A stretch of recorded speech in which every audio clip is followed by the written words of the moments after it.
Vitamin D স্বল্পতার যে 5 লক্ষণ আপনার ত্বক ও পায়ে ফুটে ওঠে। হাড়ের গঠন থেকে শুরু করে রোগ প্রতিরোধক ক্ষমতা অক্ষুণ্ণ রাখা সব মিলিয়ে আমাদের সুস্থতার জন্য ভিটামিন ডি খুবই গুরুত্বপূর্ণ। এত গুরুত্বপূর্ণ হওয়ার পরও বিশ্বে প্রায় 100 কোটি মানুষ এই ভিটামিনের স্বল্পতায় ভুগছেন। কোনো জনগোষ্ঠীর প্রায় অর্ধেকই ভিটামিন ডির স্বল্পতায় আক্রান্ত। এই ভিটামিনটির স্বল্পতার লক্ষণ শরীরে বিভিন্নভাবেই প্রকাশ পায়, বিশেষত ত্বক ও পায়ে। হতে পারে আপনি যেটাকে সাধারণ চুলকানি ভাবছেন সেটি আদতে ভিটামিন ডি স্বল্পতার লক্ষণ।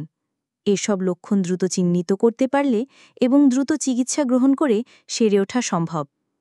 ত্বক ও পায়ে প্রকাশ পায় ভিটামিন ডির অভাবের এমন 5টি লক্ষণ সম্পর্কে জেনে নেওয়া যাক। ভিটামিন ডি স্বল্পতার লক্ষণ শরীরে বিভিন্নভাবেই প্রকাশ পায়। ক্ষত শুকাতে দীর্ঘ সময়। ভিটামিন ডির ঘাটতি আছে এমন ব্যক্তিদের শরীরের ক্ষত শুকাতে স্বাভাবিকের চেয়ে বেশি সময় লাগতে পারে। ভিটামিন ডি ত্বকের কোষগুলোর পুনরুৎপাদন ও ক্ষত সারানোর ক্ষেত্রে খুবই জরুরি।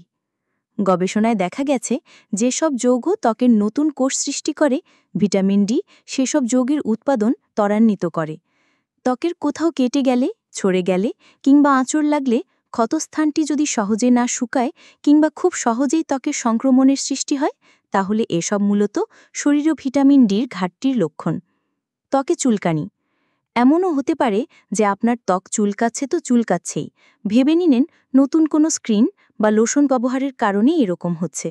তা নাও হতে পারে। সবসময় ত্বক শুষ্ক হয়ে থাকা, ক্রমাগত ত্বক চুলকানো ভিটামিন ডির অভাবের লক্ষণ। ভিটামিন ডি ত্বকের আর্দ্রতা ধরে রাখে, ত্বককে বাইরের ধুলাবালু থেকে রক্ষা করে। ভিটামিন ডির মাত্রা কমে গেলে ত্বক রুক্ষ হয়ে যায়, ত্বক দেখতে লাগে মাছের আঁশের মতো, একজিমা জাতীয় রোগে সহজে আক্রান্ত হয়ে পড়ে। এছাড়া ত্বক নিজে থেকে সেরে ওঠার ক্ষমতা হারিয়ে ফেলে, বিশেষ করে শরীরের যেসব স্থানের ত্বক পাতলা এবং যেসব স্থান সবসময় শুষ্ক হয়ে থাকে। তাই চুলকানি কয়েকদিন ধরে চলতে থাকলে চিকিৎসকের কাছে যেতে হবে। মলিন ত্বক। ভিটামিন ডির অভাবে ত্বক মলিন ও ফ্যাকাশে হয়ে যায়। স্বাভাবিক গায়ের রং ও ত্বকের সামগ্রিক সুস্থতা বজায় রাখার জন্য পর্যাপ্ত পরিমাণ ভিটামিন ডি খুবই জরুরি। ভিটামিন ডি মেলানিন উৎপন্ন করে, ত্বকের স্বাভাবিক রং ধরে রাখে, ত্বককে রাখে প্রাণবন্ত। ত্বক মলিন হয়ে যাওয়ার লক্ষণটি সাধারণত খুবই সূক্ষ্মভাবে খেয়াল করলে চোখে পড়ে, বিশেষত যারা সূর্যের আলোতে কম যান কিংবা যাদের গায়ের রং চাপা, তাদের ক্ষেত্রে এসব পরিবর্তন তুলনামূলকভাবে দ্রুত চোখে পড়ে। পায়ে ব্যথা। আপনার যদি সিঁড়ি বেয়ে উঠতে কিংবা চেয়ার ছেড়ে উঠতে কষ্ট হয়, তাহলে আপনার রক্তে ভিটামিন ডির মাত্রা পরীক্ষা করানো উচিত।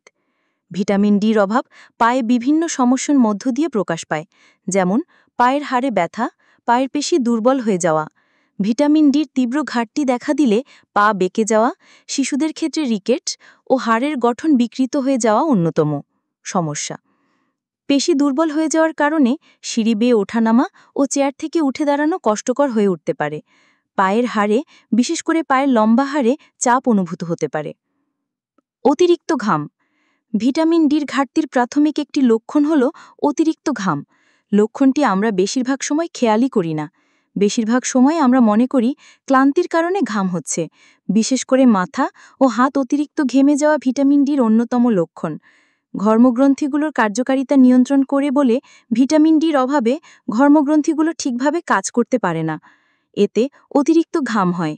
ঘাম হওয়া খুবই স্বাভাবিক, কিন্তু অতিরিক্ত ঘামতে থাকা, বিশেষ করে শীতের দিনও ঘেমে যাওয়া স্বাভাবিক নয়। অন্যান্য লক্ষণের সঙ্গে অতিরিক্ত ঘামও হলে বিষয়টি ভিটামিন ডির ঘাটতি বলে আশঙ্কা করা যায়। কি করবেন? প্রতিদিন সূর্যের আলো গায়ে মাখুন ও নিয়মিত ভিটামিন ডি যুক্ত খাবার খান। তারপরও ভিটামিন ডির অভাবজনিত লক্ষণগুলো শরীরে দেখা দিলে দ্রুত চিকিৎসকের কাছে যেতে হবে। সূত্র MSN।